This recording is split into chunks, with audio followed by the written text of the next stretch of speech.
15 दिन पूर्व बारात आई, विवाह के 15 दिन बाद तक बारात रुकी रही। जन्माष्टमी में खूब आनंद हो रहा है, सखियां खूब आनंद उत्सव मना रही हैं। सखियां राम जी से कहती, राम जी आप हमारी मिथिला में ही रुक जाओ।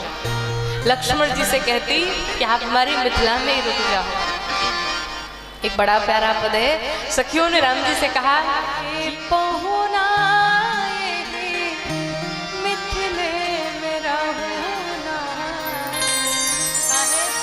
ये जौने सुखबा इस ससुरारी में, जौने सुखबा ससुरारी में, तोने सुखवा कहूना हे पहुना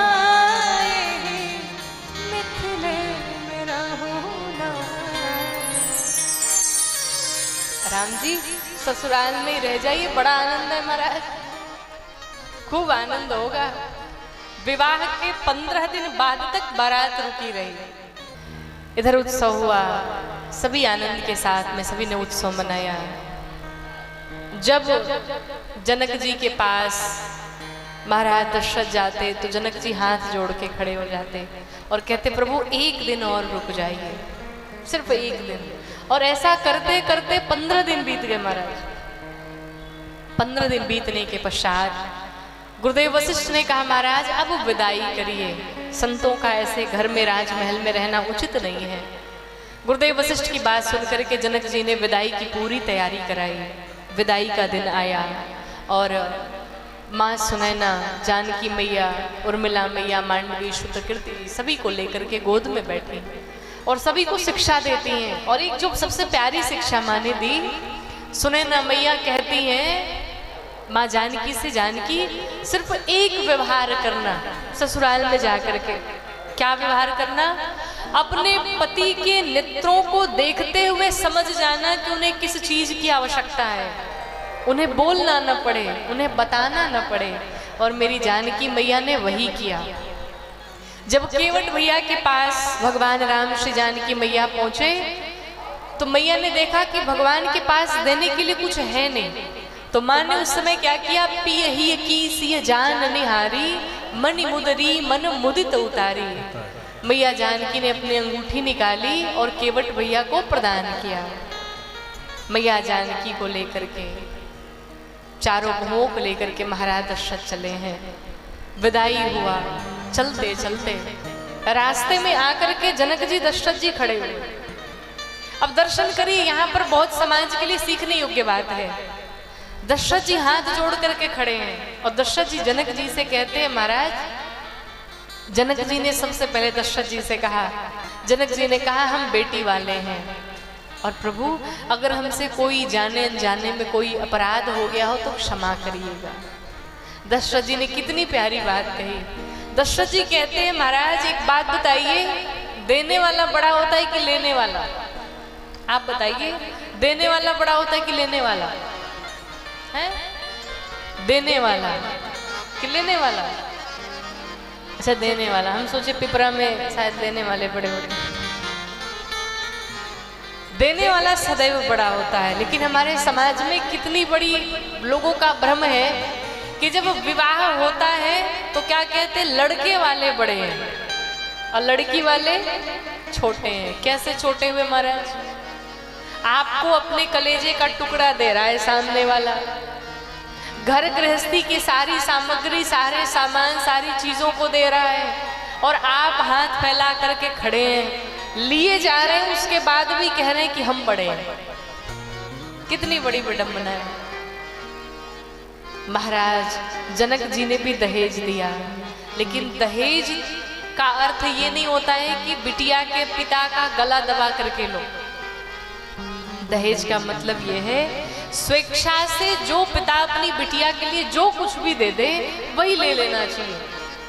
आपको अपने उस बेटे को उस योग्य बनाना चाहिए कि उस बेटे को दहेज की आवश्यकता ही ना पड़े। पर हमारे समाज में ऐसे ऐसे दरिंदे भरे पड़े महाराज कि जो दहेज के लिए न जाने कितनी बेटियों को जला देते हैं, मार देते हैं, प्रताड़ित करते हैं, उन्हें न जाने कितने कितने कष्ट देते हैं। आप विचार करिए, आप दूसरे की बेटी के साथ ऐसा व्यवहार करते हैं, अगर आपकी बेटी के साथ ऐसा व्यवहार कोई करे तो कितनी पीड़ा होगी, कितना कष्ट होगा। सबसे देखा जाए तो सबसे बड़े दुश्मन स्त्री की स्त्री ही दुश्मन है। पुरुषों का तो थोड़ा कम अपराध है, लेकिन मुझे लगता है कि माताएं ही माताओं को देखना नहीं चाहती, सास ही बहू को नहीं देखना चाहती, बहू ही सास को नहीं देखना चाहती। अच्छा, प्रॉब्लम क्या है? सास सोचती है कि जो बहू घर में आई है वो आते आते पूरा घर संभाल ले, बूढ़ों जैसा व्यवहार करने लगे। ऐसा संभव है क्या? जो बहू घर में आई है वो मात्र 25 साल की है और सासू मैया 50 साल की है, तो वो 50 साल का अनुभव 25 वर्ष की कन्या में कहां से आ जाएगा? आएगा क्या? नहीं आएगा। घर में अपनी बेटी है तो कहते हैं कि अभी तो ये बच्ची है, अभी तो छोटी सी है, लेकिन जो बहू आई है उसको समझ लेते हैं ये तो पूरा सब सीख के आई है। महाराज, प्रॉब्लम यही से है, हम समझना नहीं चाहते हैं। अगर आप चाहते हैं कि घर में हमें सीता जैसी बहू चाहिए तो आपको भी कौशल्या जैसी सास बनना पड़ेगा। आप चाहते हैं कि हमारी पत्नी सीता जैसी हो तो आपको भी राम बनना पड़ेगा। एक कन्या अपना पूरा घर परिवार छोड़ के आती है, एक नए से घर को अपना लेती है। लड़का पूरे जीवन भर अपने ससुराल को नहीं अपना पाता, लेकिन लड़की एक दिन में ही पूरे घर को अपना मान लेती है, एक दिन में अपनी पूरी गृहस्थी संभाल लेती है। और उसके बाद भी उसके साथ अगर ऐसे कुकृत्य किए जाए, ऐसी ऐसी घटनाएं की जाए तो निश्चित रूप से ये बहुत निंदनीय है। आप अगर शिक्षित हैं, आप अगर पढ़े लिखे हैं और शिक्षित होने के बाद भी ऐसी क्रियाएं हो रही हैं तो आपकी पढ़ाई लिखाई का कोई अर्थ नहीं है। आप अगर शिक्षित हैं तो अपने बेटे को शिक्षित बनाइए कि हमारा बेटा ही इतना कमा सके कि हमें किसी से मांगने की जरूरत ना पड़े। आप किसी से दहेज लेंगे, आपको 5 लाख, 10 लाख, 15 लाख मिल जाएंगे, कब तक चलेगा? 2-4 साल, 10 साल चल सकता है। एक बढ़िया गाड़ी खरीद सकते हैं, शायद एक घर खरीद सकते हैं, इससे ज़्यादा नहीं कर सकते। पर घर में अगर एक संस्कारी बहू आ गई, एक अच्छी बहू घर में आ गई तो आपके पूरे परिवार को, पूरे घर को स्वर्ग बना सकती है। जिस घर में स्त्रियों का सम्मान होता है, जिस घर में स्त्रियों का आदर किया जाता है, उस घर में सदैव लक्ष्मी का वास होता है। और जिस घर में स्त्रियों का सम्मान नहीं, वहां से लक्ष्मी भी रूठ के चली जाती है। इसलिए घर में बहुओं को भी चाहिए कि अपने परिवार, अपने माता पिता की इज्जत बना करके रखे, और घर के भी लोगों को चाहिए कि घर में जो बहू आई है उसे बेटी जैसा प्यार दे सके। बिटिया जो सब कुछ छोड़ के आती होगी उसके ऊपर क्या बीतती है, आपने कभी सोचा? उसे कितनी याद आती होगी घर की, लेकिन फिर भी घर में चाहे कुछ भी घटित हो जाए, लेकिन वो अपने ससुराल को सबसे पहले प्रायोरिटी देती है। सबसे पहले मेरा ससुराल है। ससुराल में अगर सास बीमार पड़ी और उसी समय माँ भी बीमार पड़ जाए तो वो बेटी ये नहीं कहती मैं माँ के पास जाऊंगी, सबसे पहले कहती भाई हमारी सास बीमार पड़ी, मैं नहीं आ सकती। सबसे पहले अपने ससुराल को देखती है। तो कम से कम सास को भी चाहिए कि वो भी अपने बेटी जैसा उसे प्यार दे सके।